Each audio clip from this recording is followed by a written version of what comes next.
Murgh mushroom కబాబ్కి కావాల్సిన పదార్థాలు: chicken boneless 250 గ్రాములు, బంగాళాదుంప ముక్కలు 1 కప్పు, మష్రూమ్ ముక్కలు 1 కప్పు, ఉల్లిపాయ ముక్కలు అరకప్పు, అల్లం వెల్లుల్లి పేస్ట్ 1 స్పూన్, పసుపు అర స్పూన్, కారం అర స్పూన్, గరం మసాలా పొడి అర స్పూన్, పచ్చిమిరపకాయ ముక్కలు 1 స్పూన్, ఉప్పు తగినంత, కొత్తిమీర కొద్దిగా, వేయించిన శనగపిండి అరకప్పు. ముర్గ్ మష్రూమ్ కబాబ్ తయారు చేసుకునే విధానం: ముందుగా స్టవ్ వెలిగించి ప్యాన్ పెట్టుకొని అందులో నూనె వేసి వేడి చేసుకోవాలి. నూనె వేడయ్యాక ఉల్లిపాయ ముక్కలు వేసి కొద్దిగా వేయించుకోవాలి.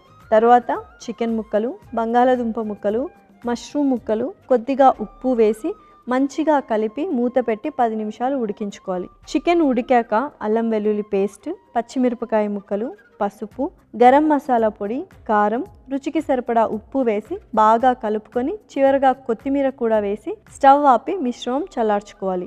మిశ్రమం చల్లారాక మిక్సీ జార్లోకి తీసుకొని మెత్తగా గ్రైండ్ చేసుకొని ఒక బౌల్లోకి తీసుకోవాలి. అందులో శనగపిండి వేసి బాగా కలుపుకోవాలి. స్టవ్ వెలిగించి ప్యాన్ పెట్టుకొని నూనె పోసి వేడి చేసుకోవాలి. నూనె వేడయ్యాక కబాబ్ మిశ్రమాన్ని ప్యాటీస్లా చేసుకొని వేడైన ప్యాన్ మీద వేసుకొని 2 వైపులా తిప్పుకుంటూ ఫ్రై చేసుకొని సర్వింగ్ ప్లేట్లోకి తీసుకుంటే perfect murgh mushroom kebab ready.